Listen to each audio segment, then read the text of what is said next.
So hi, everybody. My name is Viola, and I'm very excited to be here today with you in Toulouse and with all the people connected to talk about gravitational waves.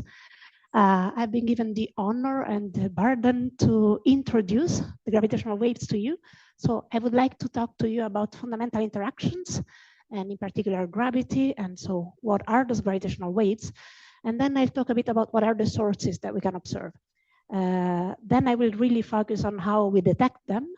And for these, after a short historical introduction, I will really focus on the current ground-based network of detectors, which are interferometers, for which I will describe the detection principle and the design, then describe how we reconstruct the signal, and then what are we sensitive to.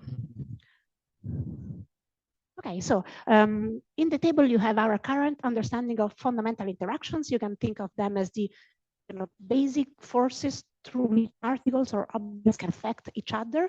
They are the strong interaction, which is responsible for nuclear forces, electromagnetic interaction, responsible for phenomena related to light, electricity, or magnetism, the weak interaction that we see in action for radioactivity, and gravitation, which, as you know, is responsible for apples falling from trees and for the motion of the planets and galaxies. So in the third column, I try to show you how strong these interactions are. I do this with this relative strength. It is relative to the strong force. This is why the value is 1 for the strong force. And what these numbers are telling you is that typically the electromagnetic interaction will be 100 times weaker than the strong force. The weak interaction 1 million times weaker. And if you look at gravitation, this number is extremely small. So it's 0 followed by 37 zeros and then a 1. Of course, these are order of magnitudes. So gravitation is the weakest interactions of all fundamental interactions. And I have a simple sketch there to tell you how you should interpret these numbers. How do we get to numbers like this? So let's imagine we take 2 protons at a given distance. We know that protons will feel a repulsive interaction because they are charged. And this force will be described by this red formula where Q is the charges. So Q1 times Q2 is the electron charge square. D is the distance and K is the Coulomb constant. But the protons also have a mass. So they will also attract each other through gravitational interaction. And this is described by the blue formula where M are the masses and G is the gravitational constant. So if you calculate these 2 forces, you will realize that the repulsive one is much stronger than the blue one. So if you make the ratio between the 2 values, this is where you will get these very small numbers. So this ratio will be 10 to the minus 36, which is the relative between gravitation and electromagnetic. So gravitation is much weaker. This is not so far away from everyday's experience. You have the typical example, the example of the metal paper clip, that stands on the table because of gravity, but then it's enough to have a tiny magnet to pull it up. So tiny fridge magnet wins over planet Earth, which is surprising somehow. So gravity is practically negligible at particle level. This is also why it is hard for us to constrain it precisely in, for example, in the lab on particle physics experiments. But one thing about gravity is that imagine you're building an atom, you keep adding charged particles, but they are charged plus and minus. So in the end, the atom is neutral. And you don't have that with gravity. Gravity always adds up because you only have the mass. You don't have a plus or minus charge. So gravity dominates when masses are big. And so naturally, we tend to dominate at large cosmic scales. Gravity is also special conceptually in the way we describe it, while the other fundamental interactions are described in a common mathematical framework, the quantum field theory. So they're described as exchange of particles. Gravity is described by general relativity. So it really stems out of the space geometry. And finally, if really I need to convince you that gravity is super interesting to study, it is through gravitational effects that we have observational evidence of some of the big mysteries that modern physics is trying to solve, like dark matter and dark energy. So our current understanding of gravity is based on this theory from the early 1900s from Albert Einstein, the general relativity. So although in our everyday life, the space, 3-dimensional space and time might seem different objects, in relativity, space and time are tightly connected and must be treated together. So they are actually 4 coordinates of a 4-dimensional continuum where all physical events happen. And this is the what we call the space-time. So in general relativity, the space-time geometry is related to its matter content. And this is where gravity comes from. And this is shown in this formula. This is called Einstein's field equation. We don't have to go through the details of the formula, but you notice there are these objects with 2 indices. These are tensors. It's like a generalization of matrices. And each Greek index can take the 4 values of the 4 coordinates of space-time.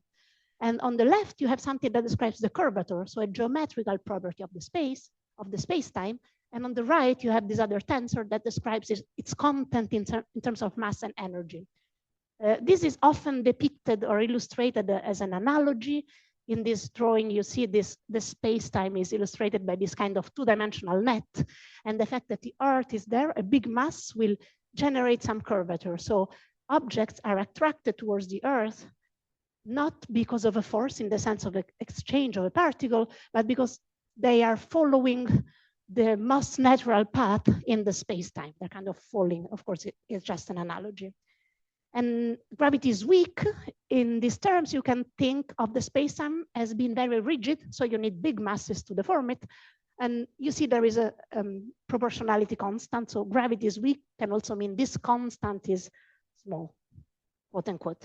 So like 1 year after finalizing this theory, Einstein wrote a paper where he showed that these equations in the weak field approximation can allow solutions that mathematically look like waves.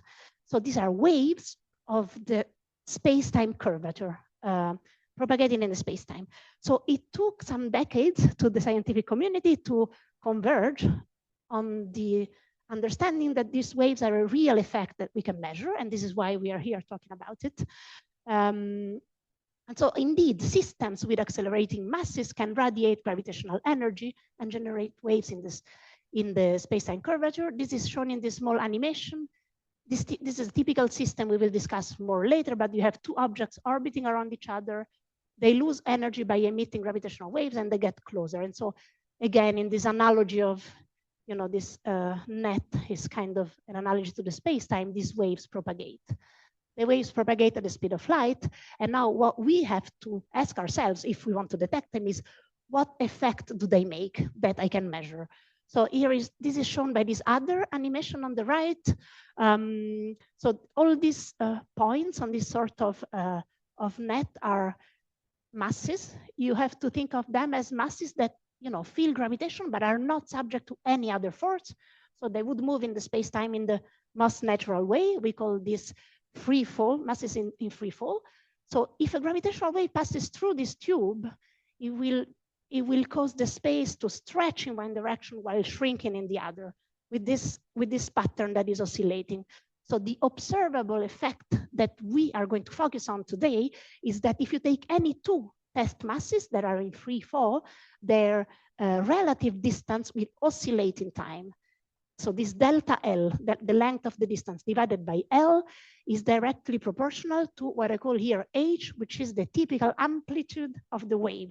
So if we find a way to measure this, the relative distance oscillations of 2 free-falling test masses, then we are directly sensitive to the amplitude of the waves. We'll see what that means. Let me first, before I go to detection, let me first talk about sources.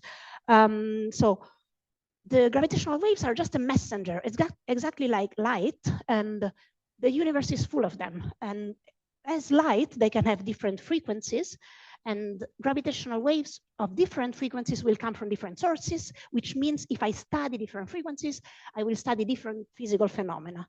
Also, different frequencies will require different experimental strategies. So typically, this is what is called the gravitational wave spectrum plot. You see the frequency increases from left to right, and you see that you have a possible emission of gravitational waves in all of the spectrum.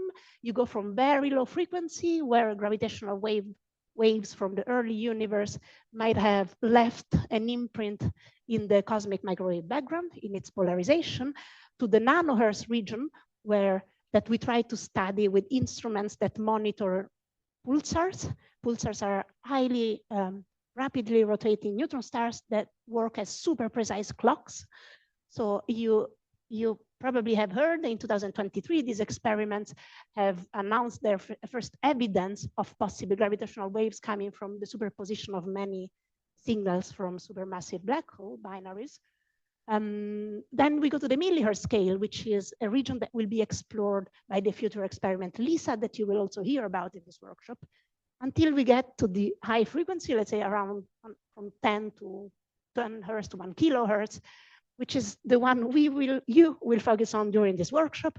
This is the region of the frequency that is explored by the current network of ground-based detectors. So these are the LIGO, Virgo, and Cagra detector, which I will also call the LBK. And please allow me to do so, but after we will introduce them very precisely. So what are the kind of sources, gravitational wave sources that we can see in the LBK? Typically, we divide them in 4 big categories. The first source is binary system of compact objects, is the animation we had before. What is a compact object in this context? Is either a black hole or a neutron star. We are talking about masses between 1 and let's say 100 times the mass of the sun. These systems are in an orbit and they, I hope you can hear me despite the noise, and they lose energy by emitting gravitational waves and they get closer and closer. Another source is irregularity on pulsars. So these rapidly spinning neutron stars, if they have, for example, a small mountain or a dip on their surface, these may emit gravitational waves, and we can be sensitive to those. Other stellar explosions, like supernovae explosion, would also emit gravitational waves. And finally, instead of looking at single event, we can also see if there is a kind of diffuse background of gravitational waves that could come from the superposition of many individual events that are too far away to be seen independently, but that eventually in the dreams could also contain itself some component from an early universe. So in this workshop, you will focus on the first kind of systems, but please remember that in the LBK, we search for all of those. So narrowing it down to this binary system that we also call compact binary coalescences, or CBC. These are were supposed to be among the loudest expected sources of gravitational waves for the LBK. You have here a simulation. Again, these are 2 objects orbiting around each other until they get to a merger. And then you can also see in the simulation how gravitational waves, the gravitational wave signal goes in all the universe and then eventually comes to Earth and we see it. So indeed, all confirmed observations by the LBK are today of this nature. So this is also why we focus on those. And they are special because we can calculate precisely what kind of signal we would see. And as you will see in the lectures by Tito and then Quentin, knowing what signal you look for makes a big difference in your ability to find it. So how does this signal look like? You see it here. So this is time on the x-axis, the plot on the bottom left. And then you have the strain. This strain is the name we give to this relative distance difference. It's like delta L over L. And so while the system orbit around each other, this is an oscillating signal. And you see that its frequency increases and its amplitude increases up to the merger where you have the maximum. So there is a very active scientific community that works on calculating these waveforms. You use different strategies. In the spiral part, you use some analytical expansion, while you do need numerical relativity at the merger, close to the merger. And you have some methods to put them all together and then to treat the ring down of the final objects will be created and a bit excited. So one thing is it's super nice to know which signal you're looking for because you're much more sensitive, but this makes you really model dependent. So if you look for something very precise, you might end up finding only this. So it is super important that we include as much physics as we can in these waveforms. And this is really the job of this big community. So in your tutorials, number 2, I think you will play with waveforms. You will see there is a simple line of code, and then you call a waveform. They have fancy names, there are families, there is a big community behind that builds these waveforms. And so it seems easy, but it actually has a lot of work behind it. There is a bit delay. Okay, so now to how do we detect the signals? I just want to mention super quickly that actually the first efforts to detect gravitational waves were taking a different path than what we have today, and were focused on what are now resonant bars. These are big metallic cylinders that would resonate at specific. The first detection efforts were focusing on this idea of having resonant detectors.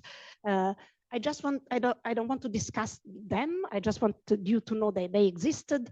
There is an historical picture here from the first experimental setup, but actually there were many experiments following this. But in the end, this was not a successful strategy. So these detectors don't exist anymore, although the idea of using resonant systems, it's still on the table. The detectors that really got us the first detection are interferometers. So this is what I'm talking about, starting from now. The first prototypes started in the 70s, and the construction started in the 90s. Between these two dates, there was a big boost in this field, which was thanks to an indirect observational evidence of gravitational waves. Indeed, recently discovered pulsar was seen to be orbiting around another object, and this orbit was observed to decay. So the two objects were getting closer. And in the plot on the bottom left, the red points are telling you how we measure the objects to get closer. And then the black curve, or blue curve maybe, is telling you how the objects are expected to get closer if they lose energy because of gravitational waves, according to Einstein's general relativity. So you see that the emission of gravitational waves and the general relativity describes very well the observation.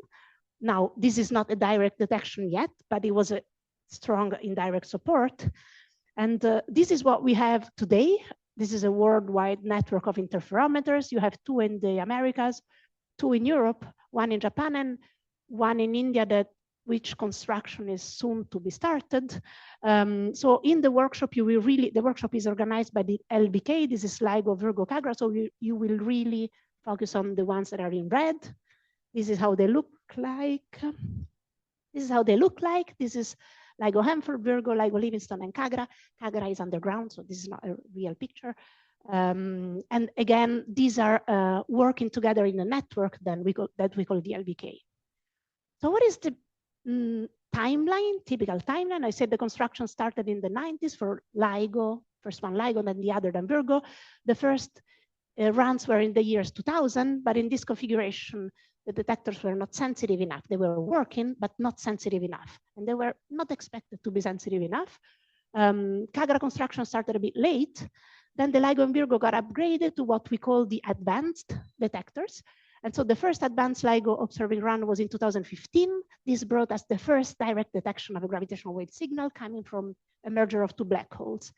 Virgo joined in 2017, and this run brought us the first detection of a gravitational wave signal coming from two neutron stars merger, a neutron star merger, and this was also the first multi-messenger observation with gravitational waves. I know you will have a talk. Frédéric is going to talk about this event.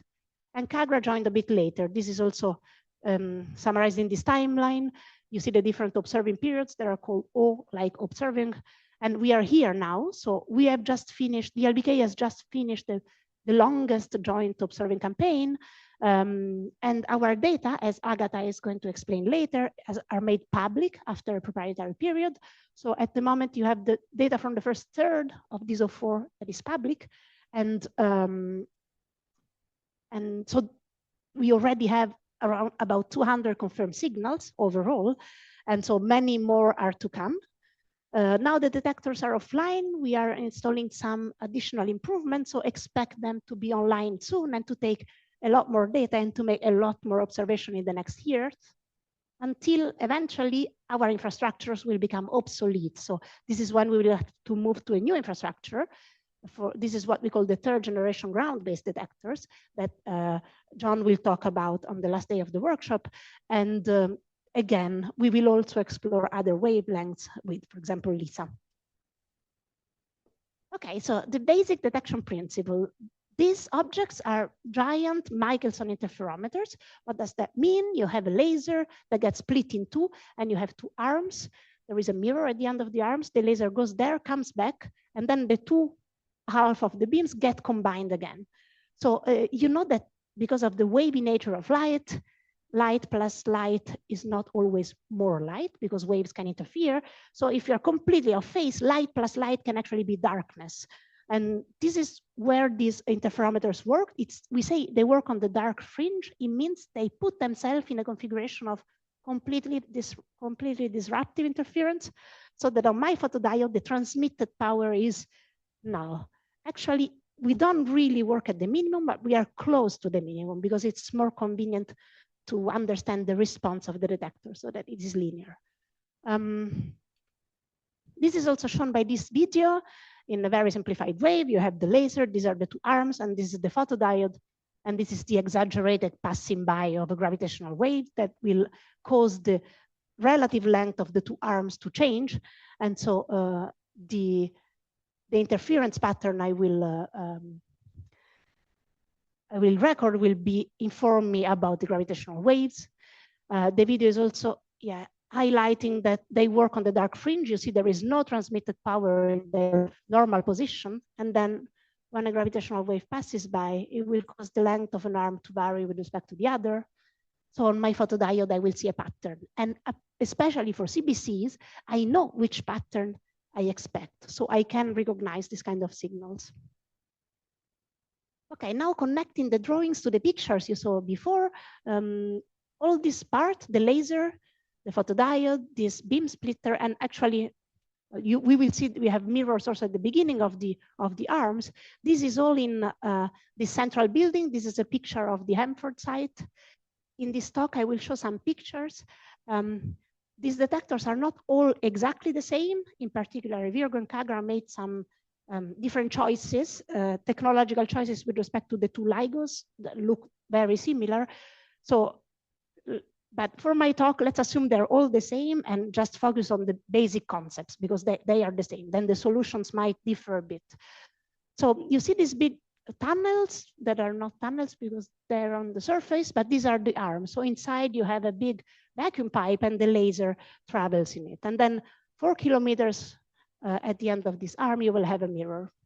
So I told you that the transmitted power I can measure here is proportional to delta L over L, so to what we call the strain, but this will evolve in time. So actually what we do is that we measure the transmitted power very often with a high sampling frequency. So what you will work with, the data you will work with is actually a time series. You will also have tutorials about time series. So we often say h of t. And I also told you that, okay, there is a gravitational wave passing by, the relative distance will change, so I will see a strain in my detector appearing here. But what I didn't tell you is there are many other effects that can either induce a real motion of the mirrors or affect the way I measure my optical signal here. And this we generally call noise. So if you look at the strain you measure from your interferometer, this will be the sum of the noise plus eventually and hopefully a gravitational wave. So one typical thing that moves the mirror is the ground motion. Okay, so we want to isolate the mirrors from the what we call seismic noise. So we do this with, so again, these pictures are for Virgo. Let's just focus on the general concept. We want to isolate the mirrors from the ground. So the mirror is this small thing here. And we do this with this series of inverted penduli that will attenuate the seismic noise starting from a given frequency. So if you go to the end of the arm in the Virgo detector, you will see these big 8 meters high towers. And inside you have the suspension systems. And the mirror is this small thing at the bottom. You see a picture of one mirror from the initial Virgo run, and you see it's transparent, which might be confusing, but this is because our laser is not in the visible wavelength. So the laser is 1 micrometer. So please trust me that these mirrors are perfectly reflective for this wavelength. So the mirrors here, so the aim of the game is that these mirrors here don't feel any force in the direction of the beam. So you remember I told you we have 1 mirror at the beginning of the arm, 1 mirror at the end. So these mirrors are acting as free fall test masses in the direction of the beam. Of course, not in the other 2 directions where they cannot really move. And so these are my free fall test masses between which I'm trying to measure this relative difference of distance. So I just have a couple of slides just to tell you that my these are kilometer long Michelson interferometer idea is really not correct. These objects are much more complex. I won't go through their complexity, also because I'm not an expert. But just if you look at publications, for example, they have the simplified drawings, and the simplified drawings look like this. So you see, it's much more complicated than just the Michelson interferometer. Let me just highlight some of the differences. So all of the arms are equipped with Fabry-Perot cavities. What does that mean? It means that, so I told you that this strain is proportional to delta L over L. So one way to get to a strain that is small, because the typical strain gravitational wave strain we were targeting is of 10 to the minus 21. This is very small. One easy way is to have longer arms. No, our arms are already 4 kilometers long, but what we do is that we actually make the light go forth and back many times, so that we don't measure delta L over L, but delta L over an effective length of the arm. So this allows us to go a bit lower in sensitivity. Another thing you might notice all detectors have is a power recycling power recycling cavity, power recycling mirror again. So, and this is, since just a small fraction of the light is transmitted, this object re-injects all the reflected power into the arms. And this helps us because high laser power will help me mitigate some noise I get in the readout of the photodiode at the end. Of course, high laser power has other problems, but then we try to be smart also there. And finally, one thing I also want to mention is that you can see this object signal recycling. So this is something that wants to amplify especially the signal, so we can see it much better. And you have many other. You see there is some cleaning in the input and, sorry, you see, okay, input and output laser. We also use squeezing of light. Sometimes the squeezing depends on the frequency. So please keep in mind the Michelson interferometer idea, but just remember it's much more complicated than that. Another thing that is wrong in the video I showed you with the two mirrors moving a lot is that interferometers are not passive detectors. They're actually actively controlled all the time so that they never go too far away from their operating point, which you remember is very close to the complete disruptive interference. We say that interferometers are locked when they are there. So how do we do that? Well, we move the mirrors. We have small actuators on the mirrors that can push them and attenuate any movement. So any output power variation is attenuated. We do that with something that's called a control system. It's just a loop.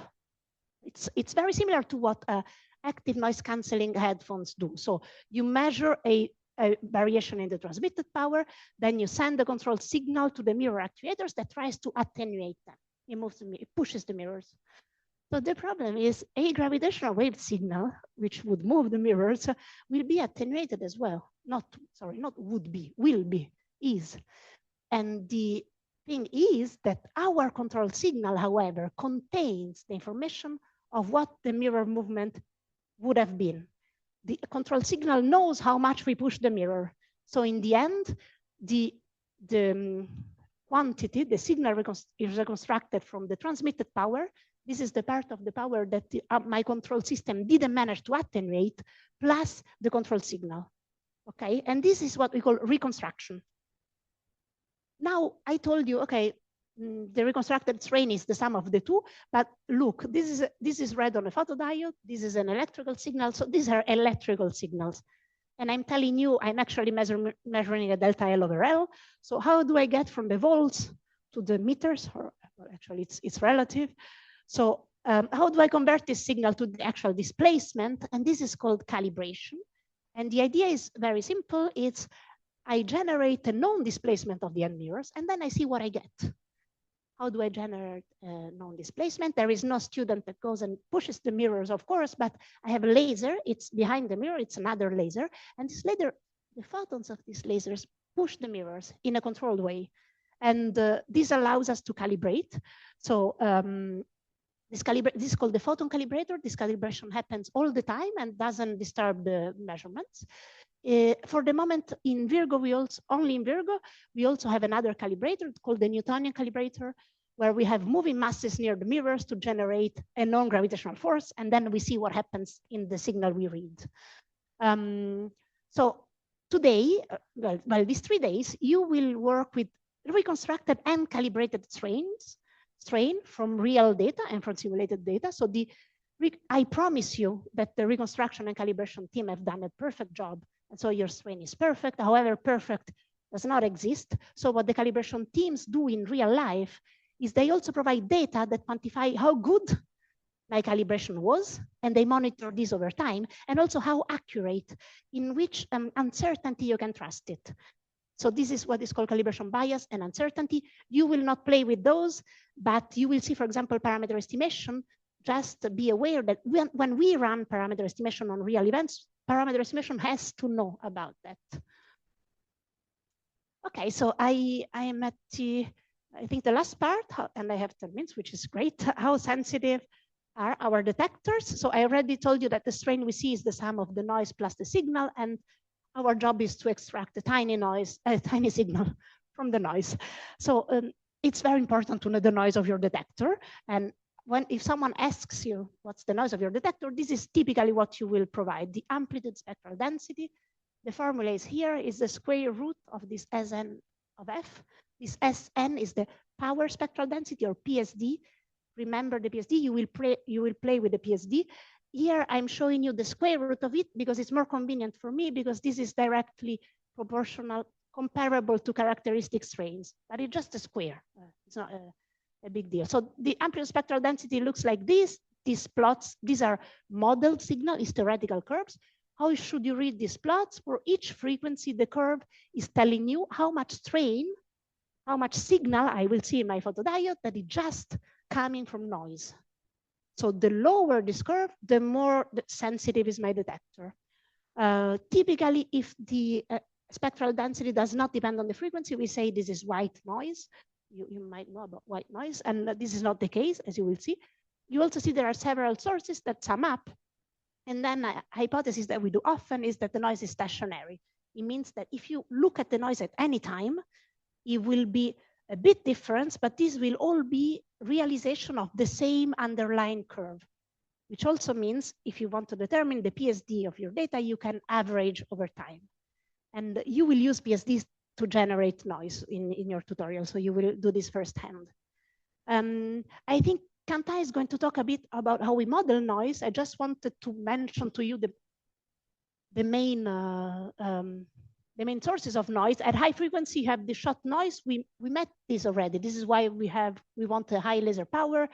This is how well I can read out the light because of fluctuations in the photon's arrival time on my photodiode. At medium to low frequency, I have this radiation pressure noise. This is another quantum noise. And these are fluctuations in the force that the photons in the big laser in the arms exert on the mirror, how strong they push the mirror, and they also fluctuate. Then you remember I told you the mirrors are isolated from seismic noise, starting from a given frequency. You see that the seismic noise goes up like crazy, a very low frequency. And then you can have some noise coming from thermal microscopic movement of atoms, for example, in your coatings, which are the reflective part of the mirrors, or in the suspensions that suspend the mirror. So it's complicated, and it is just a theory. If you compare this with the characteristic strain, this is how it looks like. This is characteristic strain from O3. So you see that the general shape is well described by this theoretical expectation, but you also see there are a lot more features. So some of these features are understood, some of them are unavoidable, like mechanical resonances of the systems. Some of them are understood but complicated, like noise coming from scattered light. And some of them, we're really just trying to figure them out. So this is a job that is called noise hunting. It's super important. Francesco will talk about it. And so the point to remember is these interferometers are beautiful experiments. The day you build an interferometer, This will have some limitation in sensitivity, but still there is a lot you can gain by getting to know the interferometer well. You not only want to build it, you also want to understand everything that can shake it somehow. And so this is what detector characterization and commissioning people do, and it's a super important job. In this plot, you also see these numbers, megaparsecs in parentheses. This is another proxy for the detector sensitivity. It's called the BNS range. It's a distance at which, if binary neutron star coalescence occurred, the detector would be able to see it on average well enough. And so if someone asks you, how sensitive is your detector or the detector you want to build, typically either you show a curve like this, or if you just want to give one number, you give this number. So the lower the curve, the more sensitive, the higher the number, the more sensitive the detector. Okay, I want to say something about your amplitude spectral density and the fact that it really shapes how the signals will look like. I think Frédéric will also touch upon this, so I will be quick. I just want to say this is another way of looking at CBC waveforms. In this case, is as a function of frequency. Remember h of t. I made a Fourier transform of this object. You will also play with Fourier transforms, I think, maybe even today or tomorrow. And so I go in the frequency space and I take modulus, the absolute value. And you see that these are CBCs with different masses, low masses to high masses of the two compact objects. So the shape is always the same. There is this power law function part, which is related to the inspiral. These systems spend most of their life in the inspiral phase. And then you have this kind of knee for the merger and ring down. So imagine now you put your PSD there. It does like this. So you're sensitive between 10 and 1 kilohertz.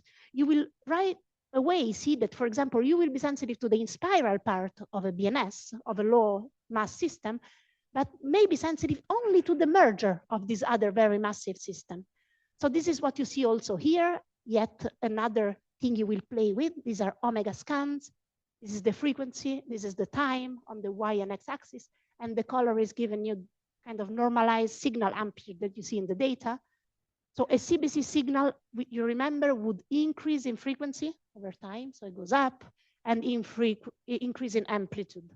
So look at I just wanted you to look at the time scale. So this signal is visible for 30 seconds. This is a real signal, a low mass. And this signal, which is a typical vanilla BBH, 2 BBHs of 30 solar masses, is visible for a fraction of seconds. So you hear LBK people saying, yeah, but BBHs are short signals. This is just that they get in our sensitivity band at the very end of their lives, okay? So these guys have been orbiting around each other for millions to billions of years, okay? We just see them in a different moment of their life. So this is why the BNS will last longer. And by the way, I'm going back to this gravitational wave spectrum. This is exactly the same thing when you say you need different instruments to probe different physics. This same plot is this colorful plot, and the other colorful plots are showing other sources. So massive binaries, stochastic background from supermassive binaries, and in black you have the PSDs. So the lower the PSD, the more sources you will see. But see, this is LIGO Virgo, this is the third generation. Even with the third generation, you will not be sensitive to this.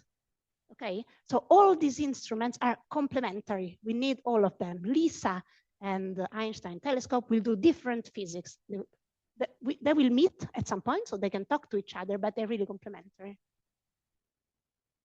Okay, I think this is my second to last slide. 5 minutes, which is perfect. And you remember I told you that the noise is stationary, and then what you will do in one of the tutorials is you have a PSD, so you have a curve like this, and then you will ask your library to generate some noise. What this will do is that for each frequency, it takes the PSD as the average value and then generates some Gaussian noise. Different realizations. Now, in real life, there is what is called glitches. This is non-stationary noise. You recognize here some omega scans with some famous glitches in them. So these are this big, amount of power at some point in the detector with different shapes. And so this non-stationary noise is something that complicates a bit the picture. And this is typically the topics that are studied by the detector characterization people. And this is what also Francesco is going to show. These glitches are annoying because, first of all, you can think it's a signal in some cases. Oh, a very loud signal. Why it was of a, it was coming from a data quality issue. And sometimes they can overlap over signals. So this is a famous plot. This is still the binary neutron star detection from 2017. You can recognize, I hope, the waveform behind. So the typical shape of a CBC. And you see that this was initially hidden by a big data quality issue, by a big glitch that we had to mitigate after. So your PSD will describe this. The PSD will describe all the, the fluctuations with the blue and the green, but it's not going to give you this. This you have to, it's something that nature adds. So you have to understand where they're coming from and possibly mitigate them. Okay, I'm already at my conclusion slide. So what conclusions, maybe it's a start because it's a start of the workshop for you, but from the prediction in the beginning of 1900 to the first detection almost 100 years later, gravitational waves are now routinely observed by the LBK. We had like one event every 2 days on average during the fourth observing run, and it was very exciting. They probe phenomena that were invisible until we managed to detect gravitational waves like coalescing black holes or neutron stars. And they're really complementary to electromagnetic astronomy. The gravitational wave spectrum spans from the early universe to stellar mass binaries, and the different frequencies will reveal different physics and different epochs of our universe. And experimentally, I think this is just the beginning of an era because I told you the LVK detectors are being improved, so we will have increased sensitivity. But you heard also about the results from the pulsar timing arrays. Those people keep collecting data, so looking forward to their new results. We have future missions like LISA that will explore a frequency band that is still unexplored, and we have plans for next generation ground-based detector. So in the future, we will really be able to explore more widely the whole spectrum and also more deeply because our detectors will be more sensitive. So in this workshop, you will explore the methods behind these discoveries and use both simulated and real LBK data, which I think is super exciting. So my final comment is I hope you will have fun. Thank you.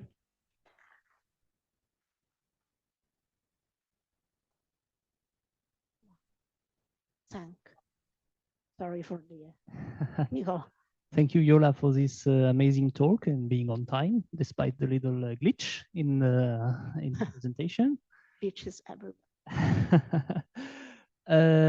Before I ask you for a question, there is a question online that I will read to you, Viola. Be ready. So Mehdi Helbouatuti, sorry for the pronunciation, asks, in slide 13, I noticed that the Hanford noise is consistently, although slightly higher than the Livingston one. Is the reason understood? So slide 30 probably. Sorry, I went to 13. Yes, thanks for this. Thanks for the question. And I think the fact that you're asking this question means that you now are able to read PSDs, which is great. Sorry, amplitude spectral density. This is exactly the kind of information you can get.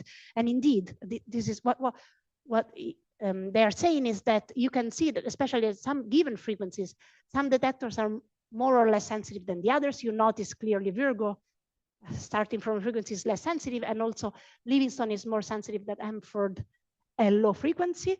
And I don't think we have so the two LIGO detectors, I believe it was the other way around in the previous run. In 04, this is still the case that Livingston is more sensitive. And I think this is really, so the two detectors are the same. So I think this is really related to the understanding of the noise. There are some infrastructural choices that are a bit different in the two. I know, for example, the cooling is a bit different in Livingston, but I think the big difference is how well we understand these detectors. But maybe Francesco is a detector. Yes. So we had a comment by a detector characterization expert. Francesco is going to give a talk, and he was mentioning that although the two LIGO detectors are exactly the same, the site is completely different. So in the case of LIGO Hanford, there is more seismic noise, especially at low frequencies that is causing some, especially angular noise. So this is also why the sensitivities are different. I hope this was heard. Yes, now they where everybody was able to answer to hear the answer. So you heard it 3 times. That's great for you. Tomorrow you should ask during your talk. Okay. There is another question online. Rowan AP asks, are there any measurable effects on time due to gravitational wave? Is that accounted for? And that's a very good point. So as I said, in relativity, time and space are tightly go together. You have to treat them together. So in the passing of a gravitational wave will affect time as well, although in a less evident manner to show. So what we base our detection principle with the interferometers is really the effect on space, on relative distances. And so no, we don't take into account the effect on time. This effect exists.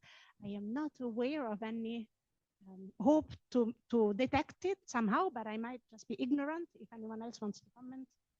But you are right that the effect we look at, the observable, is involving the space. Well, that's a great program for future detectors then. Okay, any question here in the amphitheater?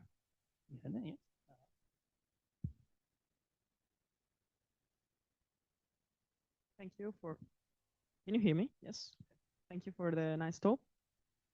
You said that signals are seen for a very short time in gravitational wave detectors due to the sensitivity of the frequency range we're looking at, basically. But these phenomena are intrinsically short, or is it simply due to the limitations of the way we are observing the signal itself? Thank you. So it depends what you mean by this phenomena. So this binary system, let's focus on the CBCs. This is, but my point here was to show that how we see, so that our sensitivity depends, what you see in your detector is a convolution of the physical system you're observing and what your detector is seeing. So in case of CBCs, these objects orbit around each other for millions of years, and they will always emit gravitational waves. And why, even during the spiral, and this is why they get closer to each other. Now, the merger itself is a short, let's say, happens over a short period. But for example, in the case of the BNS, if I'm sensitive between 10 and, I don't know, 1 kilo, 10 hertz and 1 kilohertz, I will see the spiral. And they spend a lot of time in the spiral. So this is why my BNS signal will be longer. So it doesn't mean that the actual life of the physical system is longer. It means that they enter in our sensitivity band at the moment where they have more time to live. While we had I don't know if you see, we had the detection, it's called GW231123, very, very massive system. And for this one, we had like 3 cycles in band. The system, the signal was super short, that there is a publication, I'm sure Frederic will talk about it. So in case of very massive system, you probably will just see the merger. For the BNS, the merger is too far away. I would like to see the merger and study the physics, but it's not there yet. More than that, I'm eating the microphone. Maybe like Sorry, it was inaudible.